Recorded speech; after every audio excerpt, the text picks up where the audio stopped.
By 1945, the Pacific War had entered its bloodiest stage. The Japanese Empire was retreating island by island, its soldiers ordered to fight to the death rather than surrender.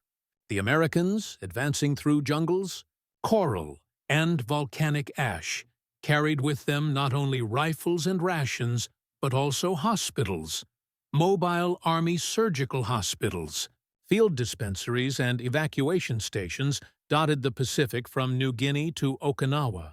Their tents stood on beaches, still echoing with gunfire, often within range of enemy shells. The U.S. Army Nurse Corps, once limited to the European front, now stretched across the Pacific, staffed by women barely in their 20s.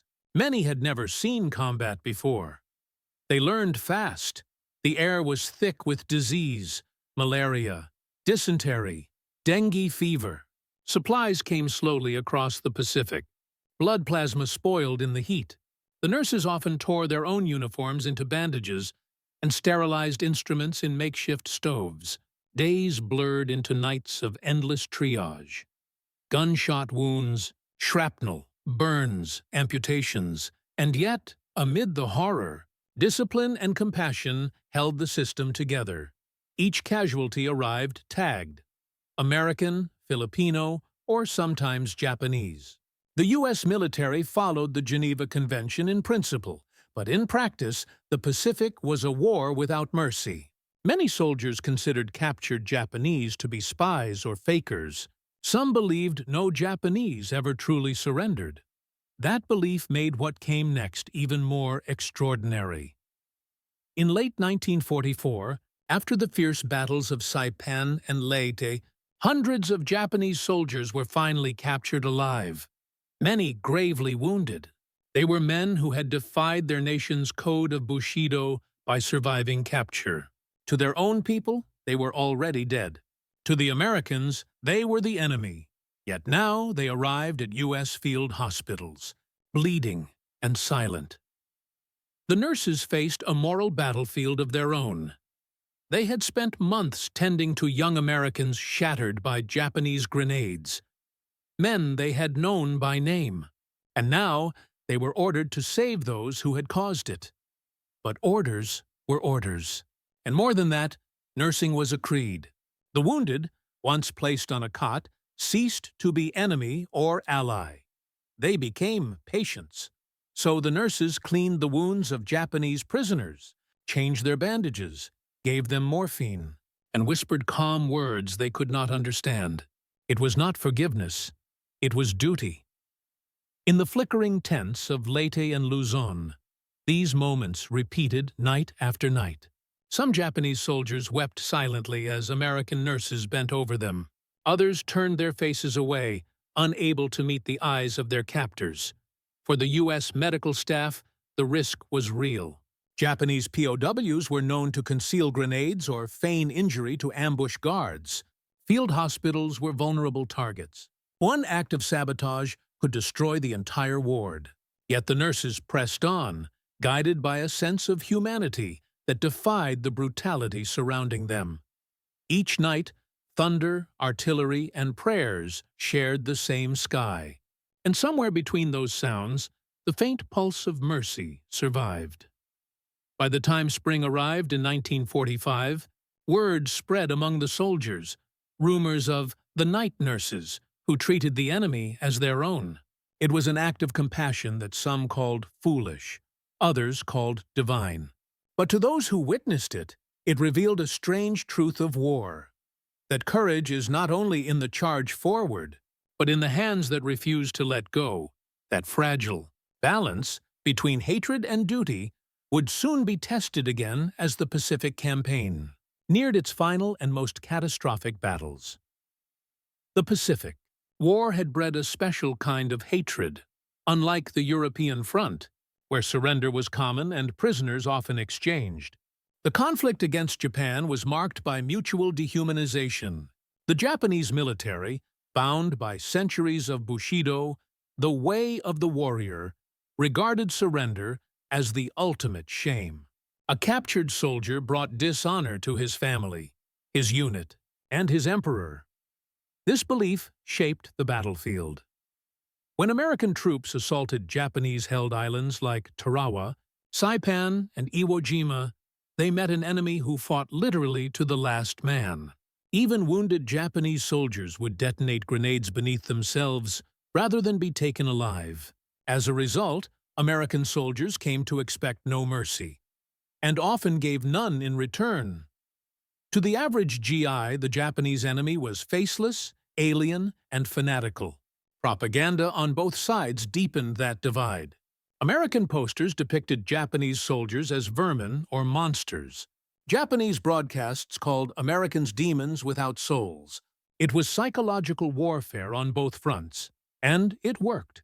Within that atmosphere, the idea of saving Japanese lives was almost incomprehensible. When the first groups of wounded Japanese prisoners began arriving in U.S.-run medical stations, some soldiers protested outright. Others refused to help move them, muttering that their wounds were deserved. But for the doctors and nurses, the directive was clear. The Geneva Convention demanded that all wounded, friend or foe, be treated equally. Reality, however, rarely matched the law. Medical teams were often under fire themselves. Field hospitals were primitive, supplies short, and manpower stretched thin. Every dose of morphine or pint of plasma given to a Japanese prisoner was one less for an American boy still bleeding on the beach. Yet many nurses defied resentment with quiet conviction. They treated prisoners with the same antiseptic care they gave their own. Some later recalled the eerie silence. The Japanese rarely spoke, even to one another. They would bow their heads or whisper a single word of thanks before closing their eyes. The nurses didn't understand the language, but they understood the tone, a mix of shame, relief, and disbelief. The Japanese medical orderlies captured alongside them sometimes tried to help, bowing deeply before assisting. In those moments, the battlefield's hatred softened, not vanished, but dulled by exhaustion and human need. Still, danger was never far away. Stories circulated of Japanese prisoners feigning injury to ambush medics or detonate grenades inside aid stations. Though rare, these incidents haunted every field nurse. Before treating a Japanese casualty, guards checked for hidden weapons, and surgeons operated with one eye on the door. But compassion endured. A small rebellion against the madness of total war. As the U.S. forces advanced deeper into the Philippines and toward Okinawa, the number of captured Japanese increased. Many were delirious with fever, suffering from infected wounds, malnutrition, or gangrene. For most, it was the first time they had ever been touched with care by an enemy. Reports from the U.S. Army Medical Department reveal the same consistent pattern. The Japanese wounded were treated, stabilized, and sometimes even protected from retribution by their captors.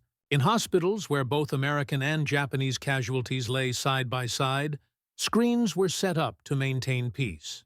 The nurses moved quietly between them, tending to both with equal precision. What began as a medical necessity slowly became a moral awakening.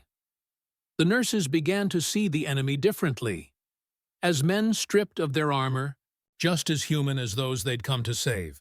Many recorded their experiences in post-war letters and diaries. Though few spoke openly during the war itself, their compassion was not celebrated. It was tolerated. But in the dark corners of the Pacific, far from headlines and medals, these moments were revolutionary. They defied propaganda, politics, and vengeance. And on one stormy night in 1945, in a hospital tent not far from the front lines, that fragile act of mercy would be tested in its purest form. The human angle. Fear, compassion, and duty. The human battlefield inside the field hospital was unlike any fought with guns. Every nurse in that tent carried invisible scars. They had spent months surrounded by shattered men. Friends, brothers, sons. Some had written letters home for dying soldiers. Others had held hands through final breaths.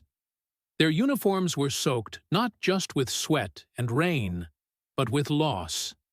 Now, faced with the enemy in their care, they felt something that no training could prepare them for: hesitation.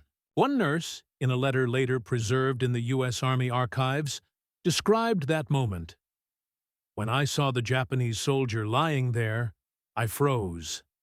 His uniform still had our boy's blood on it. But his eyes, they looked like any man's eyes when he's afraid of dying." That realization shattered walls that propaganda had built for years.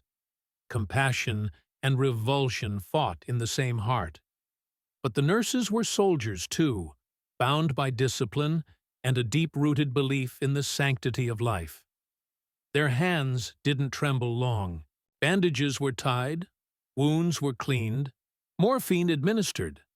And somewhere in that rhythm, wound, gauze, morphine, whisper, the war briefly lost its shape. For a few minutes, there were no sides. There was only the patient and the one trying to keep him alive. Tutin. Tu mider tour. The medical angle, saving lives in impossible conditions. To understand their courage, one must understand their surroundings. The Pacific field hospitals were feats of improvisation.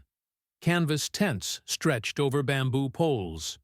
Mud floors covered with planks or palm leaves. Rain seeped through the seams, soaking bandages.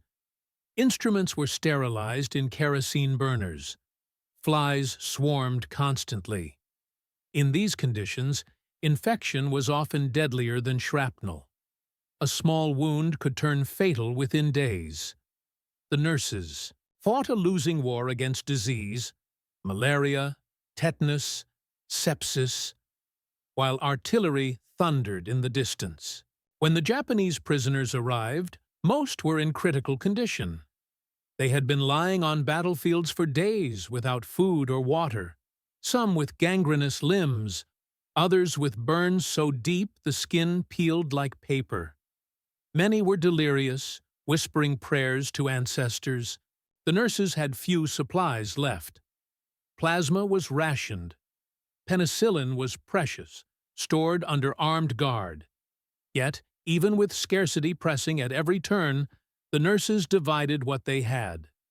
They cut morphine doses in half to share among both American and Japanese wounded. They improvised splints from bamboo and crates. They used coconut water as a temporary substitute for saline when real supplies ran out, a technique later documented by Army medical researchers. These acts were not celebrated nor even officially reported in detail, but the evidence exists in field medical records.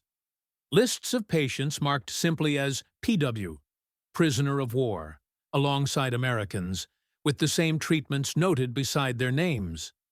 That quiet equality was revolutionary. Every time a nurse changed a Japanese bandage, she risked judgment from her own comrades, or worse, retaliation from angry soldiers who had lost friends in combat. There were reports of guards refusing to help, and nurses standing alone in those tents, defending the principle of mercy with nothing more than calm defiance. And still, they worked. They wiped the fevered brows of men who, only hours earlier, might have killed them without hesitation. The nurses' commander on Saipan, Lieutenant Francis Nash, later recalled, "You learn to look at the wound, not the uniform." That single line captured the entire spirit of wartime medicine in the Pacific, an island of humanity in a sea of destruction. 3. The fragile quiet before the next storm, in the days that followed, the hospital's fragile peace held, but only barely. Outside, the campaign continued. Artillery from the front lines rumbled day and night, shaking the earth. Allied bombers flew overhead, striking nearby ridges still occupied by Japanese forces refusing to surrender. Inside, the nurses slept in shifts, often with helmets on, their cots lined beside the very prisoners they had saved. Guards watched nervously through the night, rifles slung low. Any sound, a cough, a shuffle, made hearts race. One night, a Japanese prisoner called for water. The nurse who responded later said it was the first time she had seen gratitude in the enemy's eyes. The man raised his hand weakly, as if to salute her, not as a soldier, but as a human being. He died before morning. That moment stayed with her for the rest of her life. Such scenes multiplied across dozens of hospitals from the Philippines to Okinawa. Unrecorded in headlines, unseen by cameras, they formed a hidden history, a quiet defiance of hatred, one act of mercy at a time. And as the nurses continued their duty, the storm outside drew closer. Soon, the line between sanctuary and battlefield would blur once more, and those same hands that healed would have to decide whether to flee or to stand and save lives under fire. The enemy's perspective: shame, silence, and survival for the wounded Japanese soldiers. Capture was not survival. It was disgrace. To be taken alive by the enemy was to lose one's honor, family, and identity. Many had been told that Americans tortured prisoners, that capture meant certain death. Yet when they opened their eyes beneath a canvas tent, instead of bayonets, they saw bandages. Those moments were bewildering. Some POWs, delirious from blood loss, resisted treatment, pushing away morphine syringes, whispering apologies to their ancestors. Others wept silently as nurses cleaned their wounds. A few refused food for days, believing that to live under the enemy's mercy was a fate worse than dying for the emperor. The nurses could not understand their words, but they read their expressions: fear, disbelief, confusion. A translator was sometimes brought in, usually a Nisei Japanese American from the U.S. Army's 402nd Regimental Combat Team. He would explain that they were safe, that the women in white were not executioners but healers. Some of the prisoners bowed weakly, astonished that their enemy could show such care. For them, the tent became a strange space, where every belief about the enemy collapsed. The women who dressed their wounds did not hate them. They didn't speak of victory or vengeance. They simply worked. One American medic wrote in his diary, "They look at the nurses like ghosts, something from a different world. You can see the shame in their eyes, but you can also see relief." Those emotions, shame and relief, defined the Japanese POW experience across the Pacific. In that hospital, amid pain and exhaustion, both sides glimpsed something forbidden: the shared frailty of being human. Leadership and discipline, the commander's dilemma for U.S. commanders. The situation was delicate. The field hospitals were military zones, not humanitarian sanctuaries. Every action had to align with chain of command, discipline, and the Geneva Convention. Yet, on the ground, moral decisions came faster than orders could arrive. Some officers worried that giving resources to Japanese prisoners would hurt morale among American troops. Others feared retaliation if the enemy learned of it, that mercy would be mistaken for weakness. Still, the nurses continued their work, backed quietly by medical officers who believed that discipline meant doing one's duty, even when it felt impossible. Colonel Grace D. Banker, a senior Army nurse officer, wrote that our creed was not nationality, but necessity. In the field, that meant life took precedence over hate. In one report from the 802nd Medical Evacuation Battalion, a commanding surgeon noted, "Enemy casualties treated alongside friendly wounded. Discipline maintained. Nurses performed duties without prejudice." The phrasing was dry, bureaucratic, but behind those words lay nights of moral courage. For the nurses, discipline wasn't about following orders blindly. It was about preserving humanity under pressure. The sound of shell fire didn't just test nerves. It tested conviction. Every time they chose to stay by a patient's side, regardless of uniform, they were affirming a principle stronger than propaganda. Their quiet defiance didn't go unnoticed.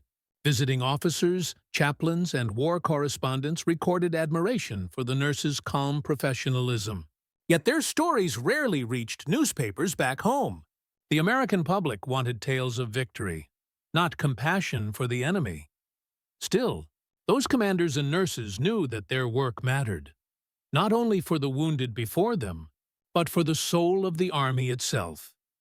The moral and psychological angle: when humanity defies war, the war in the Pacific was total, a conflict designed to erase middle ground. Yet, within that totality, these women found it. They didn't speak in grand words about peace or philosophy. Their defiance was in the simplest act imaginable: keeping a stranger alive. Psychologists later studying the war would note that these nurses experienced what they called compassion fatigue with moral clarity. They were exhausted, broken, yet completely certain that their duty was right. Each night, they treated wounds from both sides. Each morning, they woke to news of fresh massacres or kamikaze attacks. And still, they carried on. That duality, mercy amid horror, became one of the quiet miracles of the Pacific War. In a broader sense, their actions represented something revolutionary: the restoration of humanity in a war that tried to destroy it. While propaganda screamed of subhuman enemies and racial hatred, these nurses acted as living proof that even in total war, empathy could survive. They were not idealists. They were soldiers. They understood that compassion didn't stop the fighting, but it preserved something sacred within it: the belief that life itself mattered more than vengeance. Years later, when some of these nurses were interviewed by war historians, many said they didn't see themselves as heroes. "We were just doing our jobs," one said quietly. "You patch up whoever comes through the flap. That's what we were trained to do." And yet, those acts of ordinary duty carried extraordinary meaning. They became small points of light in the vast darkness of the Pacific. As the nurses worked through the endless nights, they didn't know that soon their resolve would be tested beyond imagination. When the battlefield itself came crashing down upon their tent, and the war they tried to keep outside would burst straight through their walls. The night began like so many others: humid, silent, uneasy. It was the summer of 1945. On a small island hospital near Okinawa's southern coast. The American advance had slowed, resistance stiffening among the cliffs and caves that concealed desperate Japanese holdouts. The nurses had grown used to the rhythm of distant shell fire, the low thud of mortars, the rattling crack of machine guns echoing through the hills. But that night, something felt different. A warm wind swept through the tents, carrying the smell of rain and smoke. Lightning flickered on the horizon, not from the sky, but from the artillery batteries firing inland. The field hospital, marked with large red crosses on its canvas roofs, stood exposed in the open plain. It was supposed to be protected by international convention. In practice, it was only as safe as the range of the next enemy gun. Inside, the nurses were finishing another 16-hour shift. They moved from cot to cot, checking pulses, adjusting IV lines, whispering to patients half asleep in morphine dreams. American Marines lay alongside Japanese prisoners, separated only by thin curtains and dim lanterns. The smell of disinfectant and decay mixed in the heavy air. Just past midnight, the first explosion came. A distant whistle, then a thunderous impact. The ground shook, shaking dust from the rafters. Somewhere outside, a guard shouted a warning. "Incoming!" Before another shell landed closer, lanterns swayed. A second later, the generator cut out, plunging the tent into darkness. The nurses didn't run. Training took over. They grabbed flashlights, crouched beside their patients, and began securing the stretchers. The surgeon shouted for calm, his voice nearly lost under the barrage. The wounded screamed, some in English, others in Japanese, but Payne spoke the same language. A shell landed just beyond the perimeter, tearing a crater near the supply tent. Shrapnel ripped through the canvas walls, slicing through equipment. One nurse fell, hit in the shoulder. Another dragged her behind a row of cots while calling for bandages. In the chaos, a Japanese prisoner began to crawl from his bed, delirious and bleeding. Without hesitation, a nurse caught him and pressed him flat to the ground, shielding him with her own body as fragments whistled overhead. For a few minutes, the distinction between friend and enemy ceased to exist. There was only survival. The barrage intensified. 5 minutes, 10, until the very earth seemed to roar. Shells struck so close that the air itself turned solid, pressing against chests and ears. One landed directly on the medical supply area, igniting crates of ether and alcohol. Flames leapt into the rain, spreading fast. The nurses formed a chain, dragging the wounded away, coughing through the smoke. Their white uniforms turned gray with ash and blood. In the confusion, the tent collapsed. The lanterns shattered. The wounded moaned under twisted poles and canvas. One of the nurses, crawling through the debris, heard a faint voice calling. Not English, but Japanese. She shone her light and saw a man pinned beneath a beam, his legs crushed. For a second she froze. He wore the tattered uniform of the Imperial Army. Then instinct overrode thought. She dropped her flashlight, grabbed the beam, and shouted for help. An American medic joined her, together lifting enough to drag the man free. They bandaged him with torn sheets, the nurse whispering words he couldn't understand, her voice trembling with exhaustion. When the shelling finally ceased, the world fell into a suffocating silence. Only rain and the crackle of burning canvas filled the air. The hospital was half destroyed, but somehow the nurses and most of their patients had survived. One by one, they emerged from the ruins, mud-streaked, shaking, but alive. The surgeon counted heads. The wounded were carried to the last remaining tent. There were no lights, no sterile tables, no order. Just the flicker of a single lantern burning low. The nurses went back to work. They washed wounds in rainwater, stitched by touch, whispered reassurances through trembling lips. In that broken tent, surrounded by ruin, their discipline never faltered. An American officer later wrote in his field report, "The nurses refused evacuation until every patient was stable." They tended Japanese POWs with the same care as their own. Their calm under fire prevented panic. That line, buried deep in an after-action document, was the only official record of that night. But for those who lived it, the memory never faded. The sound of rain and fire mixing, the smell of blood and cordite, the sight of mercy standing unshaken amid destruction. Yet, the storm had only paused. The enemy lines were still close, and as dawn approached, word came that a second assault might soon follow. The nurses, weary and wounded themselves, faced a choice: to abandon the hospital and retreat, or to stay and finish what they had begun. Dawn came behind a curtain of smoke. The rain had stopped, but the air was still thick with the scent of burning fuel and antiseptic. The nurses stood ankle-deep in mud, their uniforms stiff with dried blood. In the pale morning light, the field hospital was a ruin. Half the tents collapsed, the surgical tables overturned, and the Red Cross symbols shredded by shrapnel. They had survived the night, but barely. As the sun rose over the scarred hills of Okinawa, the horizon shimmered with movement. The front line had shifted. Reports came from scouts. Japanese soldiers were retreating through nearby ravines, desperate and disorganized. The area was not secure. A counterattack could come at any moment. An evacuation order arrived from headquarters. The nurses were to withdraw to a rear base immediately. But there were over 60 wounded men still in the tent, Americans and Japanese alike, many too fragile to move. The lead nurse, Lieutenant Margaret Hastings, looked around at the broken faces before her. She knew what the order meant.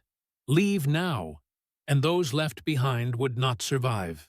She turned to her team. They were exhausted, bruised, some bleeding themselves. Yet none moved toward the trucks. No one said a word, but the decision was made. They would stay. The medics relit the lanterns and began reorganizing what was left of the hospital. Broken stretchers were rebuilt from splintered crates. Plasma bottles were hung from rifle barrels.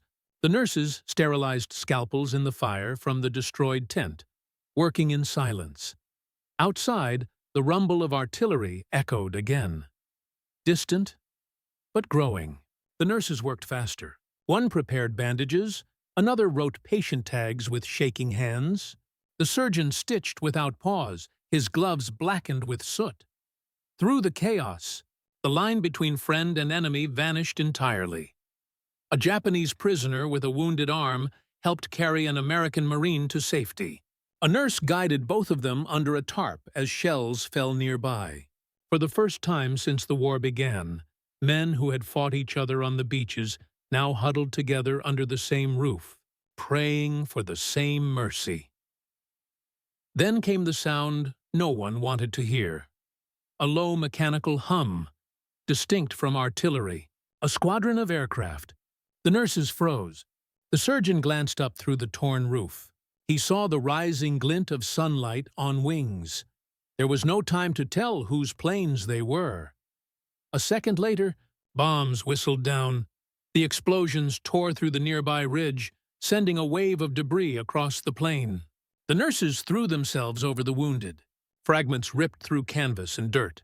A fireball erupted near the supply truck, shattering the last intact window. When the smoke cleared, half the tent was gone. But miraculously, the wounded still breathed. The nurses rose from the floor, coughing, eyes burning. One of them, her face streaked with soot, shouted above the chaos, "Check everyone! Don't stop!" And they didn't.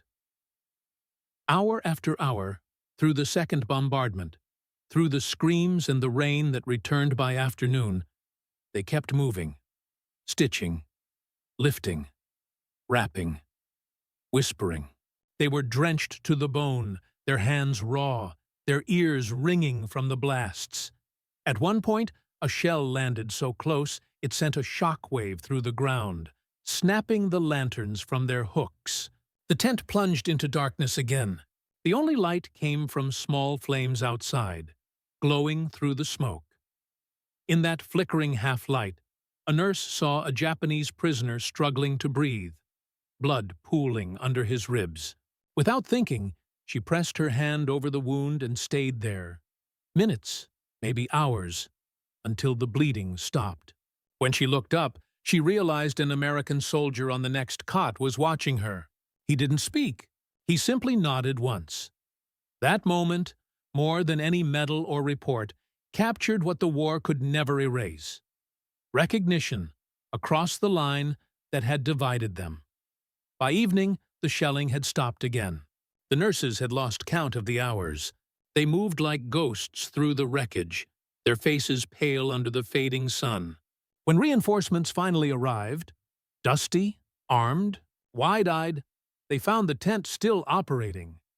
The commander who stepped through the flap paused at the sight. Dozens of wounded lay in rows, covered and calm. Nurses stood among them, moving quietly, mechanically, their exhaustion hidden behind purpose. The smell of blood hung heavy in the air, but there was peace inside. Later, the officer wrote in his field log, "Against orders, the nurses remained at their posts through the bombardment. Enemy wounded were treated without discrimination. Their conduct under fire is beyond commendation." That line would never make it into headlines. There were no cameras to capture it, no reporters to tell the world. But for those few hours, in that ruined tent, beneath a red cross shredded by war, compassion had outlasted fear. As night fell once more, the nurses stepped outside into the quiet rain. The island was silent, the guns finally distant. They stood among the ashes, exhausted beyond words, and watched the sky darken. Lightning flickered again on the horizon, but this time it was far away. They had stayed, and because they had, dozens of lives, American and Japanese, still drew breath beneath the canvas. By the morning of June 3, 1945, word had reached the field command. The nurses from the forward Okinawa aid station had survived. The report moved quietly through the chain of command. No headlines, no dispatches, just a brief notation in the war diary. Field Hospital Unit 232 remained operational through sustained bombardment. All wounded evacuated at dawn. When the recovery teams arrived, they found the tent still standing, patched together with rope and canvas. Inside, rows of stretchers lined the muddy floor. Some of the wounded had already been moved to ambulances. Others lay waiting, covered by blankets made from torn parachute silk. The nurses stood nearby, silent, faces drawn, eyes hollow. They had not slept in 2 days. Their hands were blistered and raw, their uniforms stiff with dried blood and rain. Yet when the medics came to relieve them, they refused to leave until every last patient was accounted for. One of the young officers tried to insist, reminding them they were under orders to withdraw. The lead nurse, Hastings, simply handed him a clipboard filled with patient notes, all written in precise, steady handwriting. "Now," she said quietly, "you can take over." It was a small act of defiance, but in the bureaucratic world of the U.S. Army Medical Corps, it echoed louder than gunfire. Reports circulated upward, through battalion, through Corps command. The nurses' refusal to abandon their post became a point of quiet pride, an example of discipline stronger than fear. When General Simon Buckner, commander of U.S. ground forces on Okinawa, was informed of the event, he reportedly paused for several moments before responding.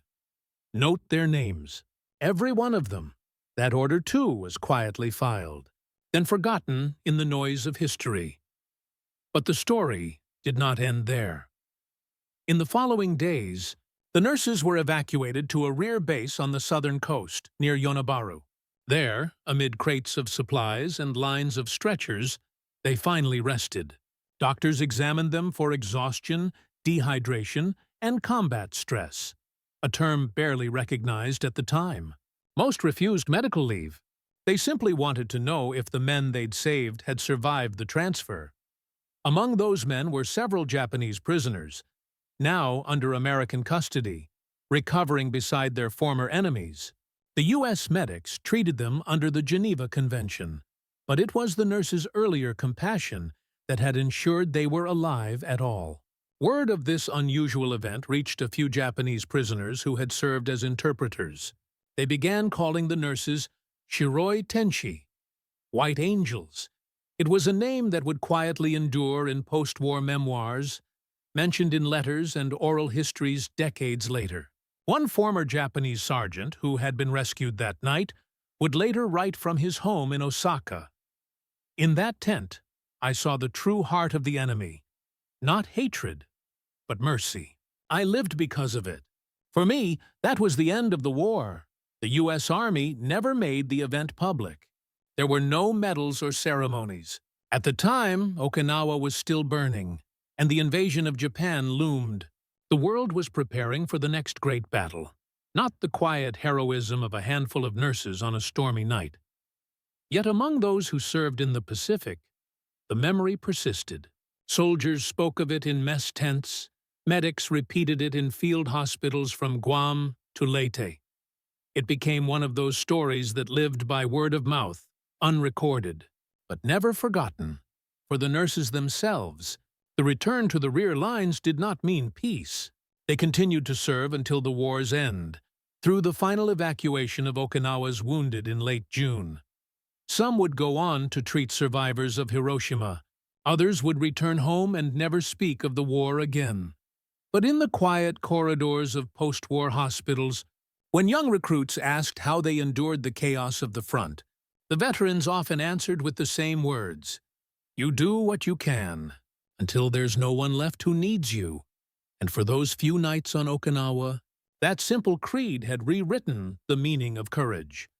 The story of their stand against fear, against orders, against the darkness of war itself, would ripple silently into the lives it had touched, both American and Japanese. That ripple was not yet finished, for even as the nurses healed, the island around them still burned.